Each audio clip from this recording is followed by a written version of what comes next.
ওয়াহাবিদের সঙ্গে বিবাহ দেওয়া হারাম, আপনারা জানেন না? হ্যাঁ, শুনেন, কিছু লোক সমাজের মধ্যে আছে, ইমাম সাহেব বলছে আমি ওয়াহাবিদের বিবাহ পড়াবো না। আগে শুনেন, নবী পাক সাল্লাল্লাহু আলাইহি ওয়াসাল্লামের হাদিস মিশকাত শরীফের মধ্যে রাসূল পাক বলছেন, ওয়ালা তুআকিলুহুম ওয়ালা তুশারিবুহুম ওয়ালা তুনাকিহুম, তোমরা তাদের সঙ্গে কোন জিনিস খেও না, তাদের পাশে বসিও না, তাদের সঙ্গে কোন জিনিস পান করিও না, তাদের সঙ্গে বিবাহ করিও না। এমন কি যে অসুস্থ বললে দেখতে যেও না, মরে গেলেও তার নামাজের জানাজাও পড়িও না। নবী পাকের সহিহ হাদিস। তো কার? নবী পাক বলছেন বদ আকীদা, যাদের আকীদা খারাপ। নবী পাক মাজমাউ জাওয়াইদের মধ্যে বিশুদ্ধ সনদে হাদিস বর্ণিত, নবী পাক হযরতে আলীর মাকে নবী পাক নিজে মা বলে ডাকতেন। হযরতে আলীর মা ইন্তিকাল করলেন, নবী পাক নিজে কবরে রেখে মাটি টাটি দিলেন। মাটি দেওয়ার পরে হযরতে আলী রাদিয়াল্লাহু তাআলা আনহুর মাকে মাটি দেওয়ার পর নবী পাক বললেন, আল্লাহ তুমি আমার মায়ের কবরকে প্রশস্ত করো, তার মাগফিরাত করো, বিহাক্কে নবিয়্যিকা ওয়াল আম্বিয়া, তোমার নবী মুস্তাফার ওসিলায় এবং পূর্বের সমস্ত নবীর ওসিলায়। জোরে বলেন। তাহলে পূর্বে যত নবী ইন্তিকাল করেছেন সবার ওসিলায় আমার নবী দোয়া করলেন, বিশুদ্ধ হাদিস থেকে প্রমাণিত। এইবার চলে আসেন তাবরানী শরীফের মধ্যে হাদিস, সাহাবী রাসূল নবী পাক সাল্লাল্লাহু আলাইহি ওয়াসাল্লাম হযরতে উসমান বিন মাযউন রাদিয়াল্লাহু তাআলা আনহু, এই হযরতে উসমান গনি রাদিয়াল্লাহু তাআলা আনহুর খেলাফতের জামানায় একজন সাহাবী তিনার সঙ্গে কোনো কাজ আছেন, যাচ্ছেন, সাক্ষাৎ হয় না, ফিরে আসছেন। আস্তে আস্তে রাস্তাতে একজন সাহাবীর সঙ্গে সাক্ষাৎ, তিনার নাম হচ্ছে উসমান বিন হুনাইফ রাদিয়াল্লাহু তাআলা আনহু। হযরত উসমান বিন হুনাইফ বলছেন কোথায় গেছিলেন? বলছে উসমান গনির কাছে রোজ যাচ্ছি, ফিরে আসছে, দেখা হচ্ছে না। তো তিনি বললেন শুনো, বাড়িতে গিয়ে 2 রাকাত নামাজ পড়ে নবী পাকের ওসিলা দিয়ে দোয়া করবে, আল্লাহ তাবারাক ওয়া তাআলা তোমার কাম পূর্ণ করে দিবে। জোরে বলেন সুবহানাল্লাহ। বাড়িতে গেলেন, নবীর ওসিলা দিয়ে দোয়া করলেন, তারপর দিন এসেছেন, বাড়ির গেটমান ডাইরেক্ট তুলে উসমান গনির সামনে হাজির করে দিয়েছে। তাহলে নবী পাকের আকীদা যে ওসিলা, নবীগণের ইন্তিকালের পরে ওসিলা নেওয়া যায়, ওনাদের ওসিলা দিয়ে দোয়া করলে দোয়া কবুল হয়। তাহলে সাহাবার আকীদা নবীর ওসিলা দিয়ে দোয়া করা যায় তিনার ইন্তিকালের পরেও, কিন্তু এদের আকীদা নবীর ওসিলা দিয়ে যাওয়া দোয়া করে ওরা মুশরিক, মুসলমানই না। তাহলে এদের ফতোয়া অনুযায়ী সাহাবাও মুসলমান না, আমাদের নবীও মুসলমান না। নাউজুবিল্লাহ বলেন, একটু জোরে বলতে হবে নাউজুবিল্লাহ। একটি আকীদা হলো। দ্বিতীয় নাম্বার আকীদা চলে আসেন, ভারতের মাটিতে যে ওয়াহাবিদের বীজ বুনেছে ইসমাইল দেহলভী তাকবিয়াতুল ঈমানের মধ্যে লিখেছে, নবী মরে মাটির সাথে মিশিয়ে গেছে, নবীর সম্মান বড় ভাইয়ের মতো করতে হবে, আল্লাহ ছাড়া কোনো নবী ওলি পীর ফকিরকে মানা যাবে না, একমাত্র আল্লাহকে মানতে হবে, বাকি কাউকে মানতে হবে না। এটা খারাপ আকীদা কি খারাপ আকীদা না? নবী মরে মাটির সাথে মিশিয়েছে না জিন্দা? যারা বলেন খারাপ আকীদা কি খারাপ আকীদা না? ওই লিখেছেন নবী পাক নিজের মেয়েকে বাঁচাতে পারবে না, তো আমাদেরকে কি বাঁচাবে? নবী পাক কবরের কোনো কাজে আসবে না, কবরে কার সাথে কি অবস্থা, কি খবর হচ্ছে, কার উপরে কি আযাব দেওয়া হচ্ছে, মানুষ মরে গেলে তার খবর নবী পাক রাখে না। কিন্তু শুনেন, তিরমিজি শরীফের মধ্যে সহিহ হাদিস, আমার নবী 2টি কবরের পাশে দিয়ে যাচ্ছেন, বলছেন এই 2টি কবরে আযাব হচ্ছে। সাহাবী বলছেন হুজুর কি জন্য? নবী পাক বলছেন একজন পেশাবের ছিটা থেকে বাঁচছিল না, আর একজন গিল্লা করত, তাই 2 জনের কবরে আযাব হচ্ছে। তাহলে কি বুঝা গেল কোন আমলের কারণে আযাব হচ্ছে এটাও নবী জানে, কবরে আযাব হচ্ছে এটাও নবী জানে। আর এই ওয়াহাবিদের আকীদা নবীকে এই খবরটাও নাই। নাউজুবিল্লাহ বলেন, জোরে বলেন নাউজুবিল্লাহ। তাহলে আকীদা খারাপ, হাদিসের বিরুদ্ধে হলো কি হলো না? আর একটা এদের আকীদা এখন আপনারা সবাই জানেন, আকীদা হচ্ছে নবী লিখতে জানতেন না, পড়তে জানতেন না, আক্ষরিক জ্ঞান নবীর ছিল না। আপনি তুলেন বুখারী শরীফ 2699 নাম্বার হাদিস পড়েন, হযরতে আলীর হাত থেকে পুরচা নিয়ে আমার নবী মুহাম্মদ রাসূলুল্লাহ শব্দটি মুছলেন, তারপরে লিখলেন মুহাম্মদ ইবনে আব্দুল্লাহ। জোরে বলেন। বুখারীর মধ্যে সহিহ হাদিস, নবী পাক নিজে সিগনেচার করলেন, আরো অনেক শব্দ লিখলেন। তাহলে সহিহ হাদিসে আছে বুখারীর নবী লিখেছেন, পড়তেও জানতেন, আক্ষরিক জ্ঞান ছিল, কারণ আক্ষরিক জ্ঞান না থাকলে লিখতে পারবে না। আর মানুষকে আকীদা দিচ্ছে নবী লিখতে পড়তে জানতো না। দলিল কি? দলিল হচ্ছে কিতাবুল আন্দাজ, গাঁজা খাওয়া দলিল, মদ খাওয়া দলিল, পাগলা কুত্তা ভাদর মাসের দলিল, কোনো হাদিস কোরআন নাই। তাহলে কি বুঝা গেল? যে বদ আকীদা, হাদিসের বিরুদ্ধে, কোরআনের বিরুদ্ধে। আর 2টি আকীদা বলছি শুনেন। আহলে হাদিস মতের আকীদা হচ্ছে আল্লাহ পাকের হাত, পাও, দেহ আছে, বডি আছে, আল্লাহর দেহ আছে।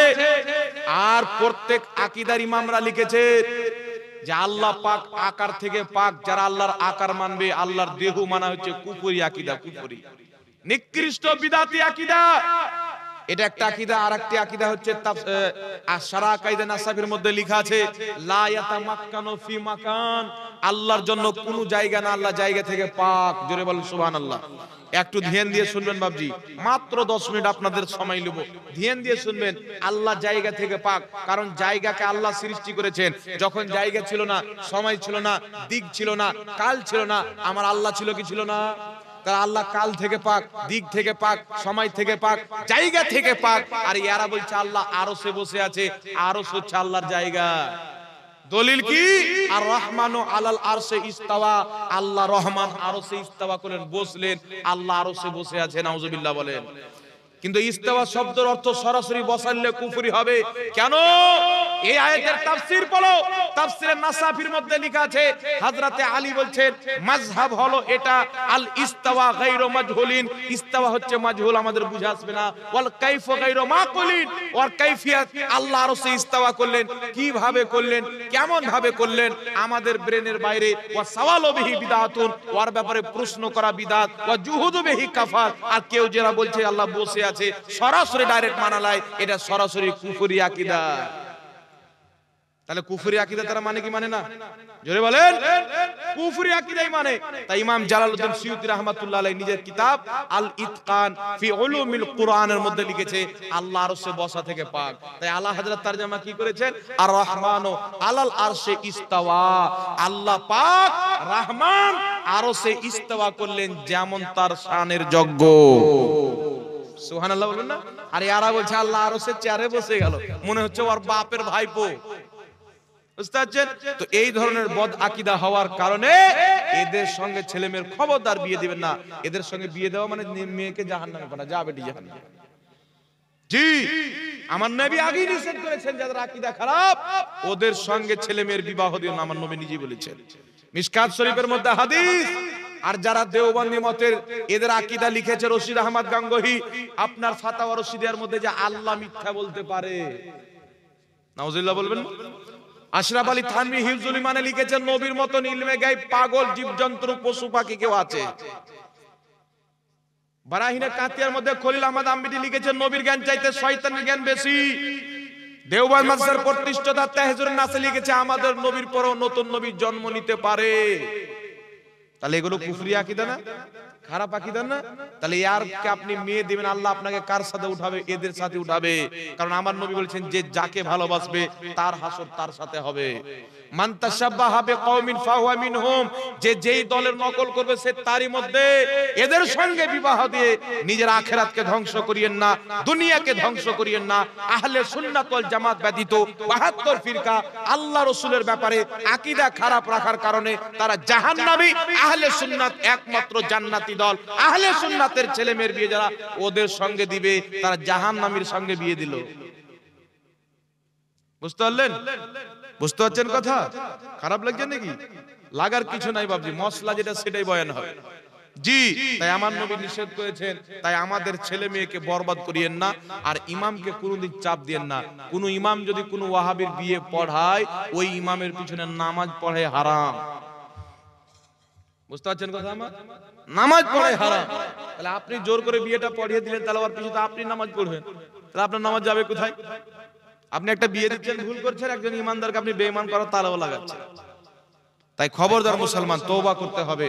সুন্নি জামাতরাই হচ্ছে জান্নাতি, এছাড়া যত দল আছে সব জাহান্নামী, সব জাহান্নামী, সব জাহান্নামী। তাই আপনাদের সকলের কাছে আমি আবেদন করব, আহলে সুন্নাত ওয়াল জামাতের প্রতি কায়েম ও দায়ম থাকেন, মাসলাকে আলা হযরতের প্রতি কায়েম থাকেন। যেই জামাতের নাম বর্তমানে মাসলাকে আলা হযরত বলা হয় উরফান বুঝার জন্য। কারণ এখন সবাই নিজেকে আহলে সুন্নাত ওয়াল জামাত বলে, 72 জাহান্নামী ফিরকা। কাদিয়ানীও বলছে আহলে সুন্নাত ওয়াল জামাত। তাহলে সুন্নাত ওয়াল জামাত কি করে চিনবেন? তো 73 ফিরকা যখন হবে তার সামনে মাসলাকে আলা হযরত বলে দিবেন, যার চেহারা খুশিতে ঝুমবে তারাই হবে আহলে সুন্নাত ওয়াল জামাত। জোরে বলেন সুবহানাল্লাহ। কারণ 72 ফিরকার যা পোস্টমর্টম ইমামে আহলে সুন্নাত করেছেন, কিয়ামত পর্যন্ত আলা হযরতের নাম শুনলে যেমন কাঁচা মরিচ ঘষে দিলে জ্বলে যায়, এরকম জ্বলে যাবে। তাই খবরদার নিজের ছেলে মেয়ের বিবাহ তাদের সঙ্গে দিবেন না, বেঁচে থাকবেন। কেউ হয়তো বিয়ে করে নিয়েছেন, তওবা করে তাকে আহলে সুন্নাত ওয়াল জামাত বানান, হানাফি বানান, নামাজ পড়বে হানাফি মতে, সবকিছু করবে হানাফি মতে, আকীদা হানাফির মতো রাখবে, তবেই হবে সে সফলতা পাবে। আর নিজের শ্বশুর বাড়ি গিয়ে তাদের জবাই করা মাংস খাওয়া যাবে না, খবরদার। জি, তাদের জবাই করা মাংস খাওয়া যাবে না কুফরি আকীদা হওয়ার কারণে, আল্লাহর আকার মানার কারণে, আল্লাহর জন্য জায়গা মানার কারণে, এগুলো সব কুফরি আকীদা। আল্লাহ হচ্ছে নিরাকার, একটু জোরে বলতে হবে সুবহানাল্লাহ। এটাই হচ্ছে সহি আকীদা, এটাই হচ্ছে বিশুদ্ধ আকীদা। আল্লাহ তাবারাক ওয়া তাআলা আমাদের সকলকে বুঝার তৌফিক দান করেন।